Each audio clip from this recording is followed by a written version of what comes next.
In the autumn of 1888, the East End of London was a place where the sun seemed to have forgotten how to shine. A thick, yellow fog, known locally as a pea super, hung heavy over the narrow cobblestone alleys of Whitechapel.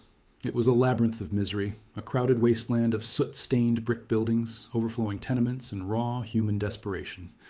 Every day was a relentless battle for survival, a constant struggle against hunger and disease. Tens of thousands of people crammed into a square mile of extreme poverty, where the air smelled of stale beer, rotten cabbage, and the cheap coal burned to keep the damp chill at bay. In this grim shadow of the proud British Empire, life was cheap, and hope was the rarest, most expensive commodity of all. Among those navigating this perilous underworld was Mary Jane Kelly. She was young, striking, and possessed a quiet warmth that the harsh streets had not yet managed to extinguish. But beauty was no shield against the brutal reality of starvation. Mary was driven by a deep, aching love for her vulnerable family back home. She knew the heavy burden of being their only hope, the one responsible for sending whatever pennies she could scrape together to keep them fed and housed. With legal options vanishing faster than the winter daylight, she was forced into the dangerous shadows of London's night, selling her companionship to strangers in the dark alleys. Every step she took into the damp mist was a gamble with her own safety, but the thought of her family's survival gave her the strength to face the terrifying uncertainty of the Whitechapel night. On the other side of this bleak social divide stood Inspector Edmund Reed. He was a dedicated detective, a man of sharp intellect and deep principles, driven by a strict sense of justice. Unlike many of his cynical colleagues who viewed the inhabitants of Whitechapel with cold disdain, Reed saw the humanity buried beneath the grime. He was also a family man, and the warmth of his own domestic life served as a shield against the horrors he witnessed daily. Yet the lawless district was a constant challenge to his resolve. Reed was determined to clean up the streets, to bring order to a chaotic world that seemed to actively resist it. He walked the precinct with a heavy heart, knowing that beneath the surface of the slum, dark and unpredictable currents were waiting to ignite. That spark arrived with a brutality that shocked even the most hardened residents of the East End. In the late summer, the lifeless body of Polly Nichols was discovered, mutilated in a dark courtyard. The violence was so extreme, so deliberate, that it sent a shiver of terror through the community. Before the neighborhood could even comprehend the horror, the monster struck again, leaving Annie Chapman dead in a backyard on Hanbury Street. Panic, cold and sharp, began to grip the residents. The whispered rumors grew into loud cries of fear. This was no ordinary crime of passion. A calculating predator was hunting in the fog, moving like a ghost through the crowded streets, leaving a trail of blood that the police seemed entirely powerless to stop. As the terror intensified, another force began to shape the narrative. In the newsrooms of London, unscrupulous journalists and sensationalist reporters watched the rising public panic not with dread, but with intense excitement. They quickly realized a simple, cynical truth, that graphic details of blood and mutilation drove newspaper sales to unprecedented heights. Paperboys stood on street corners screaming horrific headlines, and the public bought every copy they could find.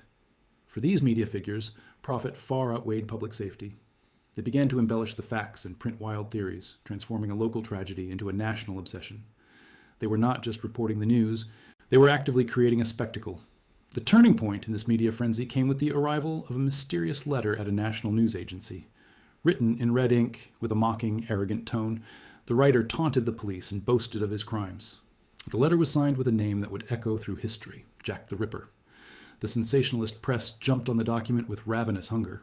By printing the letter and plastering that catchy, terrifying moniker across every front page, they did something unprecedented. They did not just identify a killer, they created a brand. A faceless monster in the dark was suddenly transformed into a household name, a global celebrity of horror who captured the morbid imagination of the entire world. Before we continue, subscribe to the channel and tell us in the comments where you are watching from. As the sensationalist headlines continued to dominate the printing presses, Inspector Reed sat in his dimly lit office, surrounded by stacks of files and conflicting reports. He looked at the latest newspapers with a growing sense of dread. He realized that the media was no longer just reporting on the crimes. They were actively fueling the killer's ego, giving him the massive stage he so desperately craved. The hunt had been completely compromised by the very ink meant to expose it. Just as this terrifying realization settled in, a fresh letter arrived on Reed's desk, written in the same chilling hand. The ink was barely dry, and the words inside promised a new, even more horrific escalation, a double event that would soon plunge London into a state of absolute, unvarnished terror. The promise of a double event was not an empty threat. On the night of September 30th, 1888, the streets of Whitechapel ran red once more, but this time the violence was doubled. Within the span of a single hour, the killer struck twice.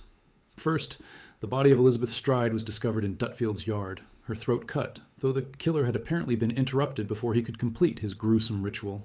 Unsatisfied and fueled by a manic adrenaline, the predator slipped back into the shadows, hunting for a second victim to complete his promised performance. Only 3/4 of a mile away, in Mitre Square, he found Catherine Eddowes. This time, there was no interruption. The mutilations were horrific, executed with a savage speed that left the city paralyzed with shock. The double event threw the entire British Empire into unprecedented hysteria, reaching from the slums of London to the grand palaces of royalty. The killer was no longer just a local criminal hiding in the foggy alleyways. He had transitioned into a global icon, the world's very first true crime media celebrity. Overnight, a morbid industry exploded. In the West End, theaters rushed to produce sensationalized plays based on the murders, drawing massive crowds eager to be thrilled by the horror. Street vendors sold cheap souvenirs, printed broadsides, and even fake replicas of the infamous letters. People across the globe devoured every detail of the Whitechapel killings.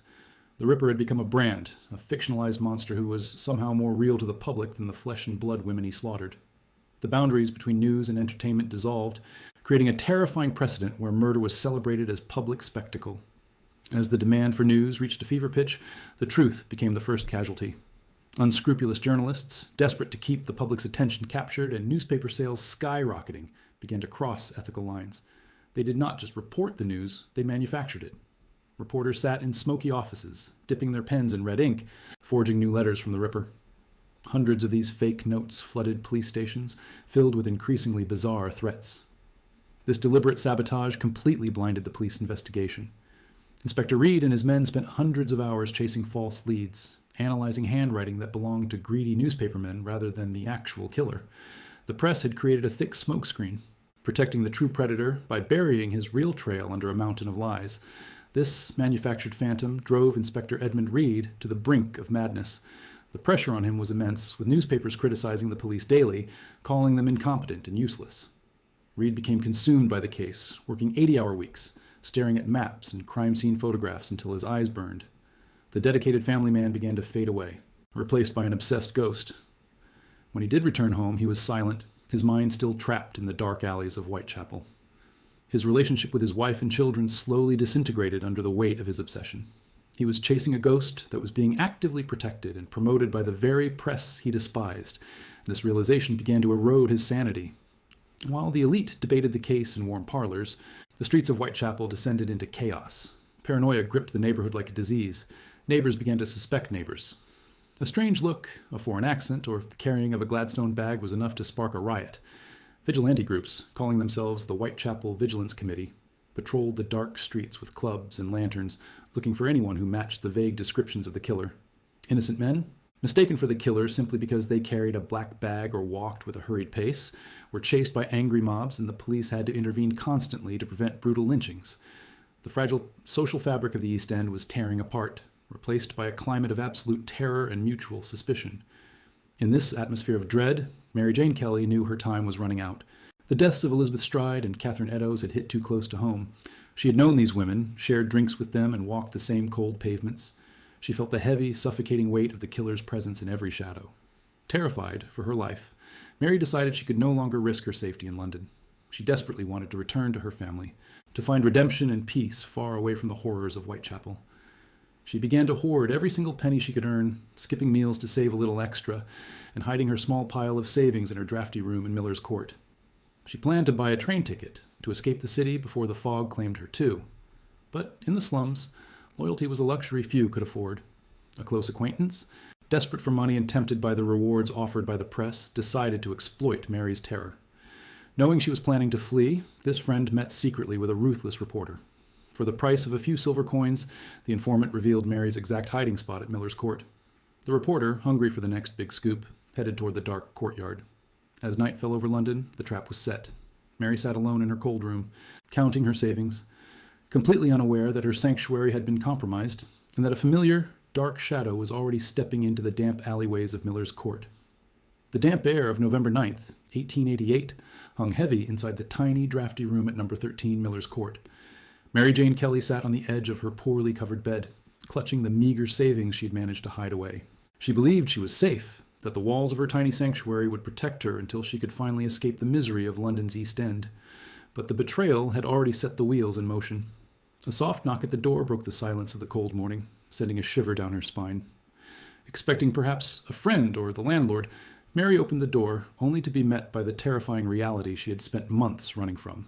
The shadow that entered her room was not a mere man, but the manifestation of the nightmare that had gripped Whitechapel.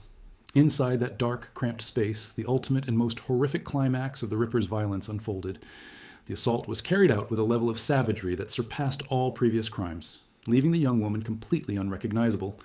The monster had claimed his final, most tragic victim.